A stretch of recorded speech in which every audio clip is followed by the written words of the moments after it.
I Want for Christmas Is You. Written by ChangeGirlYuki and read by Eleanor Elizabeth. Summary. Hitoshi came to stand in front of All Might's front door the day before Christmas, bundled up in his teacher's ridiculously big coat because "Your clothes aren't warm enough. I don't want you to get sick, young Shinsou." And here Hitoshi was, exhausted and already feeling like he was developing a cold, all while staring right into the eyes of one Midoriya Izuku, aka the guy Hitoshi was having a really big crush on. Oh dear, this was going to be fun. It was a day like any other in the Yagi household.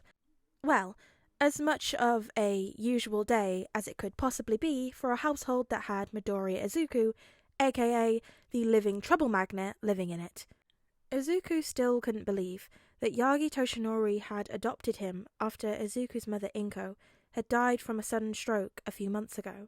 It had been awkward at first, living together with his mentor, teacher, and predecessor, but over the following weeks they grew closer than ever before.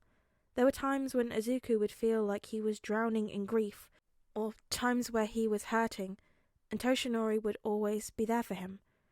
Sometimes Izuku found himself wondering if that was what it felt like to have a dad. Whatever it was, Izuku was excited for the upcoming Christmas holiday. On this particular day, the day before Christmas, Izuku had finished brewing himself a nice cup of tea when he heard the front door open. Popping his head out of the kitchen to greet Toshinori, Izuku's eyes widened at the sight in front of him. In the doorway stood his mentor/father figure, freshly fallen snowflakes clinging to his blonde hair, and he was obviously shivering from the coldness outside. "Toshi?" Izuku called out and jogged over to the door, tea forgotten. "What's going on? Where's your coat?" Izuku was pretty sure that Toshinori had taken his coat with him when he'd left for the staff meeting earlier that day. And yes, the hook on the coat rack was still empty. "I'm fine, Izuku. I found someone who needed it more than I did," Toshinori answered, stuttering from the cold. The retired hero still managed to smile, even though it looked stiff. His face was most likely frozen by now, too. Tilting his head, Izuku looked past the shivering figure of the retired pro hero and blinked. Green eyes locked with purple ones, very familiar purple ones, that peeked out of the way of a too-big coat. Shinsou? Shinsou Hitoshi was having a shitty day, more so than usual. Being homeless sucked, but being homeless in what appeared to be a growing snowstorm, that sucked big times. And it was dangerous too. On top of that, the owner of the dumpster he'd been staying in had called him out on it, threatening to call the police if Hitoshi wouldn't leave. So here he was, wandering the streets with all of his belongings stuffed into his bag, looking for a place to sit out the snow and wind. At this point, his body had cooled down so much he couldn't feel the biting pain anymore, and he was starting to feel a little dizzy. Rationally, he knew he should try and get some help. Maybe go into a shop and see if he had enough spare money for a hot drink or something. But Hitoshi was so tired. Just a little break. Just closing his eyes for a moment. "Young Shinsou?" Leaning against the wall of the building, Hitoshi blinked. His sight was blurry, and there were bits of blackness clouding his vision. Besides that, he was pretty sure he was dreaming, because why would anyone be out in this kind of weather? And All Might of all people. "Young Shinsou, are you all right? You don't seem well," Dream All Might asked, concern evident in his voice. And suddenly, there was a large warm hand pressed against Hitoshi's forehead, and the next thing he heard was a curse muttered in English, and then the warm hand was gone again. A whine escaped Shinsou, and he tried to follow the warmth, but that made him lean away from the supporting wall, and his legs didn't agree with that movement. They gave out under him, and if it hadn't been for All Might, Hitoshi would have hit the ground. As it was, his teacher caught him in a surprisingly strong hold. "Young Shinsou, you're freezing. Come, let me take you home. What's your address?" All Might asked urgently. "Don't have one," Hitoshi managed to get out, his voice barely audible. His vision kept going dark, and he felt himself shivering, even though his body was numb, and then everything went dark. When Hitoshi came back to his senses, he was in one of the beds at Yue's infirmary. Looking down at him was a concerned All Might and a frowning recovery girl. "Ah, back among the living?" the heroine said, leaning in close.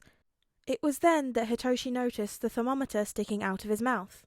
"You were way too hypothermic. It's a good thing All Might brought you here. Just a little longer out there, and this could have meant worse consequences for your health," recovery girl said, plucking the thermometer from Hitoshi's mouth. Groaning, Hitoshi sat up, his head feeling like it was wrapped in absorbent cotton. In the back of his mind, he felt an oppressive headache. Great, if this wouldn't become a migraine. Worse? Hitoshi asked, wincing at the sound of his rough voice. "Much worse," recovery girl confirmed seriously. "Normally I'd keep you here for observation for some time, but it looks like we're about to be snowed in soon, and since All Might has told me about your living situation." Hitoshi winced. So much for "this is just a dream." Looking up, he found the retired hero looking at him rather sheepish, but not like he was going to apologize. Fair enough. Hitoshi didn't expect him to. But now what? Now the school knew. He would go back into the system, and then... What if he couldn't stay at UA? What if he got put into another foster family who would muzzle him and put him into a different high school? What if... Would you want to stay at my place? Both Hitoshi's mind and body froze. Blinking owlishly, he stared up at the blonde. What?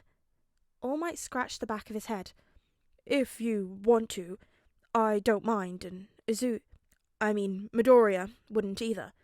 I'd feel better knowing you're somewhere safe, too." And maybe it was because of the growing migraine, or because Hitoshi was so damn tired, but he found himself nodding in agreement. Which is how Hitoshi came to stand in front of All Might's front door, bundled up in his teacher's ridiculously big coat because "your clothes aren't warm enough. I don't want you to get sick, young Shinsou." And here Hitoshi was, exhausted and already feeling like he was developing a cold, all while staring right into the eyes of one Midoriya Izuku, aka the guy Hitoshi was having a really big crush on. Oh dear, this was going to be fun. A few hours and a hot meal later, Izuku had finished his tea and was setting up a futon in his room. He pointedly ignored Shinsou's protests. "I'm not letting you sleep on the couch. It's either this or you're taking the bed." Going back to work on the futon, Izuku had to hide his red face in the soft material. The thought of Shinsou Hitoshi in his bed did things to his poor heart. But this was not the time. He couldn't take advantage of Hitoshi's situation.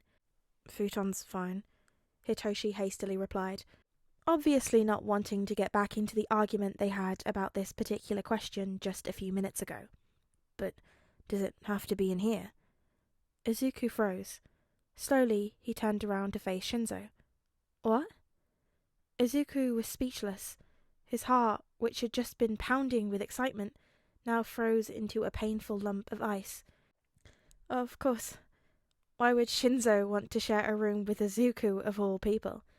Izuku had thought it could be fun, like a sleepover or something. Not that he had much experience with those, but the masochistic side of him, the side that was very much aware of his little, read big, crush on the purple-haired boy, and thought this would be an opportunity for them to bond and to get to know each other. Izuku had thought that maybe they could become friends, but Hitoshi obviously didn't want that. Hitoshi opening up to him in class, their conversations, the time that they had spent together with Toshinori today, eating dinner next to the Christmas tree. It had all been in Izuku's head, hadn't it? And damn if that didn't hurt. Hitoshi felt like he had just swallowed a rock. Within microseconds, the expression on Izuku's face changed from sunshine to storm cloud, big green eyes shimmering with tears. And that was when the implication of his words caught up with Hitoshi, and Hitoshi, being eloquence personified, panicked. "No, it's not like that, but how am I supposed to sleep with you in the room?" Just like that, Hitoshi had dug his hole even deeper and the hurt expression gained an additional scowl. Dropping the blanket Hitoshi had wrapped around his shoulders, he gestured wildly, his cheeks on fire. How am I supposed to sleep anywhere in this house when all I can think about is you? Oh. Izuku's jaw dropped, and Hitoshi groaned, rubbing his throbbing temple. I like you, Hitoshi said quietly, averting Izuku's eyes. You're just so... you. How could anyone not like you? You're kind, you're smart, and when you nerd on about something, it's really cute. Hitoshi realized he was rambling now, but he couldn't stop himself. He had to convince Izuku he didn't hate him. He had to make sure that Izuku didn't hate him either. Oh, great goodness, what was he going to do? Shinsou, please shut up for a moment, okay? Izuku asked, his voice quiet but firmly interrupting Hitoshi's word vomit. As if under the influence of his own quirk, Hitoshi shut up and stared at Izuku, who was suddenly very close in Hitoshi's personal space. You like me? Izuku asked, scarred hands fidgeting with his sleeves. Hitoshi wanted to take those hands and hold them, intertwine their fingers and just be. But he had been asked a question, so he answered it. Yes, very much so. Izuku hummed, the famous sunshine smile dawning on his face again. Do you know what I want for Christmas? The question was so random it confused Hitoshi to no end, and so did the bright blush on Izuku's face, which, by the way, beautifully highlighted his freckles. But Hitoshi was confused. Confusion turned into surprised shock when Izuku answered his own question. All I want for Christmas is you. And then Izuku got on his tiptoes and kissed him. Just like that. And if Hitoshi would have died that very moment, it would have been so worth it. Except he didn't. In fact, they spent the rest of the evening cuddling and talking, holding hands and also exchanging a couple more soft kisses. And if they both woke up on Christmas morning, cuddled up in Izuku's bed, warm and comfortable and happy, how could Santa possibly top that? Hey there, guys, girls, and non-binary pals. It's Ella, and I hope you're having a lovely day today. Listen, yeah, I know Christmas is over, but I went on to A3 and the incredible author of this fic, ChangeGirlYuki, hey bestie, wrote this fic and gifted it to me. Actually, she wrote two, and so I'm gonna do this. I'm gonna do this now. They're probably gonna get posted back to back for your perspective. For me, I haven't recorded the second one yet. I'm about to, but it's gonna be great because I already read them both, and they're really adorable. And how cute was this fic? I mean, I love Shindeku, and there was some dad mic content, and you know I'm always about the dad mic content. And I know that you wrote this with some dad mic content because it's me. I can tell. I can tell that you, because I'm slowly convincing you. I'm changing the masses' minds about All Might. Eventually you will all be calling him Dad, because he is Dad. I love him. So, yeah. I'm gonna do these fics even though Christmas is over. Sorry about it. You know, and Ficmas is over. And so I know these are a bit late and maybe they're a little bit out of season, but I'm still gonna do it anyway. Also, the last final part of window displays has been updated, so it was too late for me to do it on Christmas when it came out, or at least when I first saw it, so I didn't do it on Christmas Day, but I think I'm going to do it anyway, so I might do it tomorrow, or at some point this week, so look out for that, because it's really cute. Don't read ahead. I mean, you can read ahead, you should probably read ahead, but it's fun when you don't read ahead, because then we get to experience it at the same time, and that's fun. I mean, I've already read it, but I had to read it, so I would be ready to record it. So, you know, it's not cheating when I do it. But anyway, despite my tangents, be sure to let me know in the comments down below what you thought of this fic. Have you been turned to the dark side? Are you Team All Might? Like, are you seeing him as a father figure now? Because I'm going to keep doing fics of Dad Might until you tell me that he's your dad now, so do it. And let me know how was your guys' Christmases. Did you get any cool gifts? Also, go ahead and like the video if you liked it, and to boost my serotonin. And, you know, that could be my Christmas gift. It's not Christmas anymore. It's over. Whatever. You could do that. And you could also subscribe to be notified whenever I make new videos. You can also join the Discord if you want to join the absolute chaos mongering that's going on over there. It's a great time. It's absolutely chaotic, but it's great. But until I see you again, which, I mean, I guess from your perspective is probably like immediately, unless you watch the other video first. Oh, scandalous. Be sure to practice some self-care. Be sure that you're, you know, going to bed on time. You know what, I'm actually planning to go to bed on time. Yes, it's midnight now, but I'm going to go to bed before it's like a ridiculous hour in the morning, because I'm trying to get back into a good sleep schedule. Because I'm not going to lie, Figma's destroyed my sleep schedule, because I was recording like every night at like 2 in the morning, 3 in the morning. It was a problem. But I'm going to get myself back into a good shape, because sleep is important. So is getting your 5 a day. I ate strawberries today, so fruit.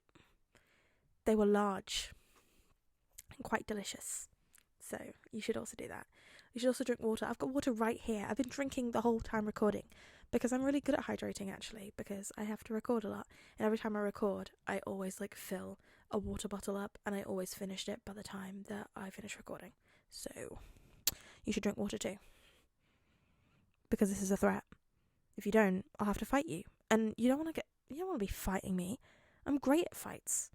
I'll beat the fuck out of you. I will catch you guys laters.